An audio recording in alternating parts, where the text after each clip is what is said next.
غربت و غریبی ویوان ولې خفه یې؟ ته ما ته وایه ولې خفه یې؟ ډوډۍ نشته. ډوډۍ نشته. بچې پرې وشو نو اکثر به څڅېدلم باران بچې پرې وشو نو اکثر به څڅېدلم یو درې ستنې پکې وې لګېدلې ماتې ګوډې یو درې ستنې پکې وې لګېدلې ماتې ګوډې هوا بچ پرې راغله مکمل بخوځېدله هوا بچ پرې راغله مکمل بخوځېدله باران بچ پرې وشو نو اکثر به څڅېدله باران بچ پرې وشو نو اکثر به څڅېدله غربت و غریبی ویوان جنگل می لرلام باران بچی پری وشو نو اکثر بڅڅېدلام باران بچی پری وشو نو اکثر بڅڅېدلام دا ماته راکړه دوستانو سلامونه نیکې هیلې مې ومنئ دا ماشومان دي دا یې ډوډۍ ده ښه دا یې راټوله کړې ده دا یې راټوله کړې ده دا کباړ کې خرڅی کوي کور ته یې وړي نه تاسو ولې کوئ زه کور ته وړي خورئ کور ته یې وړي خورئ دا همدا ډوډۍ خورئ تاسې راځئ دوستانو ما سره مل اوسئ د دوی کور ته لاړ شو راځه سخت تیرېدلم باران بچې پرې وشو نو اکثر بڅڅېدلم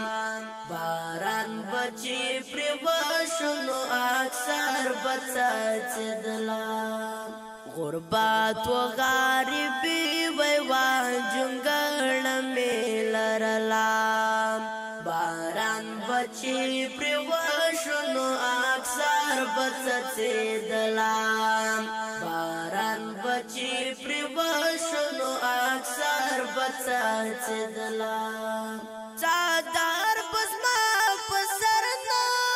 و جامې به مې پیوند وي څادر بزما په سر نه و جامې به مې مرجان دغه د ماشومانو وه هلته یې کباړ ټولاوه په ګند کې ډوډۍ راټوله کړې وه دا ولې لېږي کوم داسې مجبوریت ته چې دا واړه واړه ماشومان بیرون لېږي دا مې نه لېږل خپله به مې کار کوو سره کې نه اوس کار نشته ده ورځ 200 روپۍ به یې راکول اوس یې نشته ده نو کار په همغو پیسو مې دلته کراچۍ ودرولې وه هغه هم لرم خرڅه مې کړله هغه زه شی نه لرم روژانه نو مجبوره یم چې لېږم کار سړی نه لرم پلار یې مړ ده دا واړه راته پاتې وو د دوی پلار مړ شوی او څو کاله چې پلار یې مړ ده ټولو ته معلومات ده دې یتیمان دي او د صغیران دي ښه ورورونه لري ښه خویونه لري ګران زندگی و تیرېدلم باران بچې پرې وشو نو اکثر بڅڅېدلم هلک مې بله نسته وتلی وړکۍ ده غټ ده دغه وړکۍ ده بل څوک کار نه لري نه همدغه هم د کار سړی دا چې دا ډوډۍ راوړه مله دا مرجانې دا ډوډۍ چې دی تاسو ته راوړي دا به تاسو څه شي خورئ په څه باندې خورئ دا خو څه ډوډۍ ده لا څوک کته ورکړي لا یې ورنه کړي لا خپل کور کې خورئ داسې کور کې کړو چې نه یې بیا اوبو سره هم خوري حیوانان دي تېروو یې مجبوره یو څه وکړو د چا په توره یې هیلې ته وګورو د الله هیلې ته ګورو ښه پلارګنۍ چې د کونډه نه وي ښه خسرګنۍ نه وي څوک یې ورکوي دې وخت کې څوک چا دروازه نه خلاصوي غریبی ویوان جنگل می لرلم باران بچې پرې وشو نو اکثر بڅڅېدلم باران بچې بل د پلار د مور بچی به در سره بد کوي ته ولې ژاړې بچې وایي ته ودرېږه چې دا ما ته رالغاوې ولې ژاړې څوک چاته لاس نه ورکوي دا زوی مې موټر 4-5 پیرې ولې خفه یې پلاستیک ویزې شی نه کېدل ولې خفه یې ته ما ته وایه ولې خفه ډوډۍ نشته. ښه کالي په ارمان دي د ښو سودا په ارمان جمعې یخه شپه به ډېره سخته تېرېدله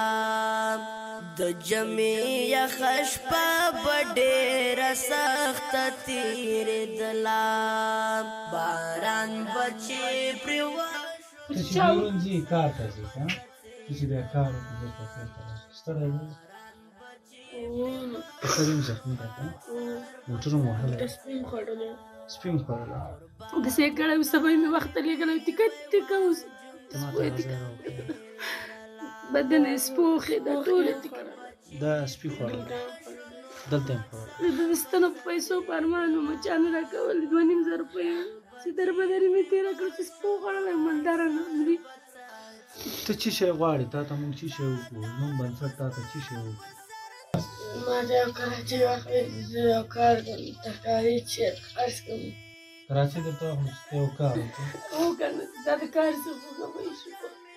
دا بیرون چې ګرځې د ګندو ډیرانو باندې ګرځې پښه دې هم زخمي به ستړی کېږي به هم که بیا دې ځان درد کوي چې کور ته راشي پښې مې درد کوي د سر تکلیف لري څنګه په دې کور دې زړه خوږېږي ځورېږي ورته چې دا حالت خپل وینې ځورېږي ورته باران به چې پرې وشو نو اکثر به څاڅېدله غربت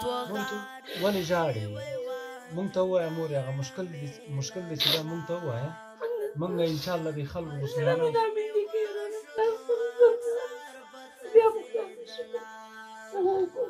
صبرم دې خدای ته دغه ته چې ګورم ځورېږم د دغه په نابندو یې کړی نور ولې ځورېږم څوک هم د ولس یادرې نه دي جوړ شوي خو بیا هم ډېره سخته ده وروره چې نارینه د نه یې کور کې د سر په در شي ډېر مشکله ده خدای کالی خدای مریضي شو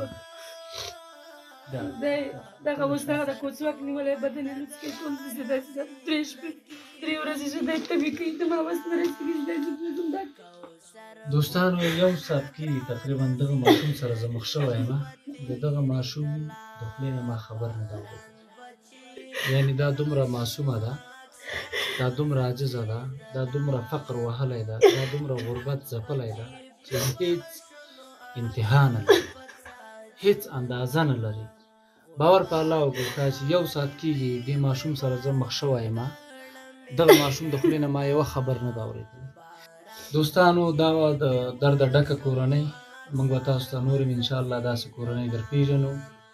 دا وه د نن ورځې خپرونه تر څو بیا زه ستاسې درانه چوپړ کې حاضرېږم په لوی تکن تعالی مو سپارم د الله په امان